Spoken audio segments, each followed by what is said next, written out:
Selamat siang teman-teman pecinta sepak bola tanah air, salam sejahtera, sehat selalu. Mudah-mudahan kalian semua selalu diberikan kesehatan dan rezeki yang melimpah, amin ya rabbal alamin. Seperti diketahui teman-teman tadi malam bahwa timnas Indonesia U17 sudah melakoni uji coba melawan Barcelona Juventus A, dan akhirnya timnas Indonesia bermain sangat berantakan.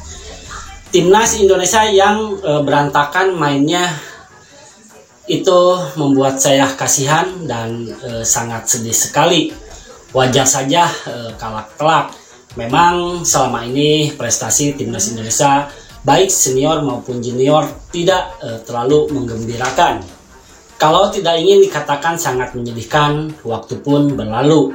Hari, jam, menit, dan detik pun berganti. Tapi prestasi timnas Indonesia masih tidak berubah dan tetap saja membleh aja.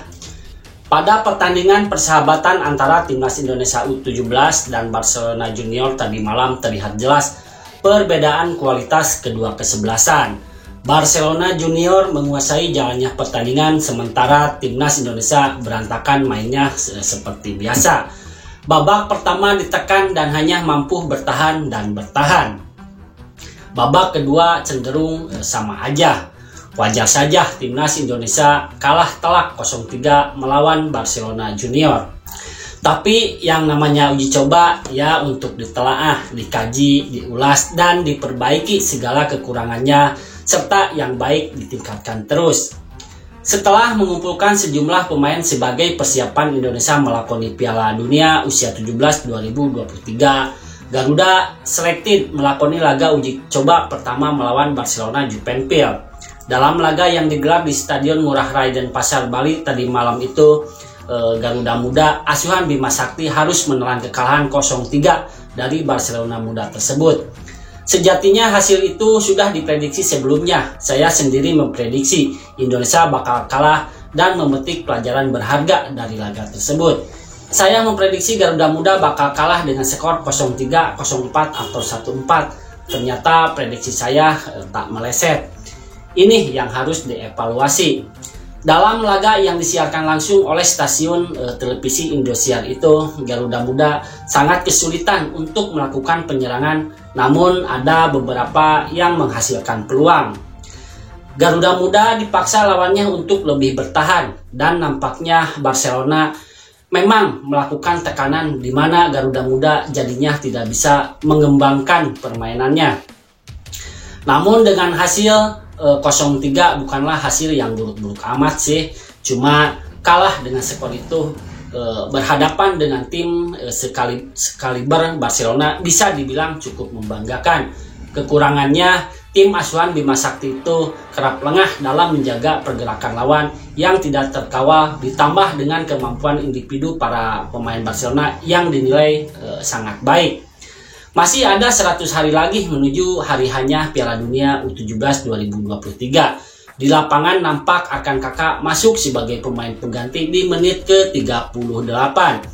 Ini menjadi pertanyaan sekaligus kabar yang melegakan. Arkan Kakak masih dipertahankan di skuad Garuda Asia.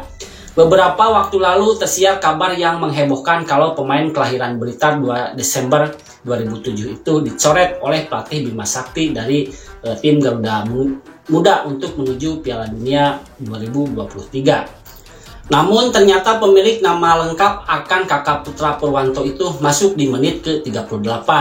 Menjawab kehebohan itu lantas diluruskan oleh bos Persis Solo, klubnya Arkan Kakak, yang menegaskan bahwa Arkan Kakak bukannya dicoret oleh Bima Sakti Tukiman, namun dipulangkan sementara ke Persis Solo untuk dipakai di Liga 1. Masih simpang siur kalau Arkan Kakak dicoret, nanti dia main melawan Barcelona, kata Kevin Nugroho waktu sebelum laga di Denpasar itu. Anak dari mantan pemain Persija Jakarta dan Timnas Indonesia Purwanto itu digadang-gadang sebagai talenta muda terbaik yang dimiliki Indonesia. Dia bersinar saat memperkuat Timnas Indonesia U16 di Piala AFF usia 16 dan kualifikasi Piala Asia usia 17 2023 yang lalu. Dia juga menjadi salah satu dari 3 pemain muda Indonesia yang masuk data Transmarket. Tentunya sangat disayangkan dan Bima Sakti salah tindakan kalau sampai pemain termuda di Liga 1 2023-2024 itu sampai dicoret dari Timnas Indonesia U17. Bahkan Arkan Kakak menjadi pemain satu-satunya yang mendapatkan pujian dari pelatih Jenbok Hyundai Motor FC beberapa waktu lalu.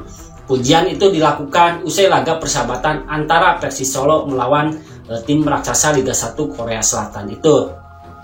Sebagai bentuk kerjasama lebih lanjut, bahkan pelatih Hyundai FC itu membuka kesempatan Arkan Kakak untuk melakukan training di tim yang dibentuk oleh Hyundai Motor, perusahaan yang memproduksi mobil itu. Selain Barcelona Juvenpil, laga uji coba Timnas Indonesia juga akan berhadapan dengan klub asal Jepang yaitu Kashima Antlers dan Timnas U17 Jerman.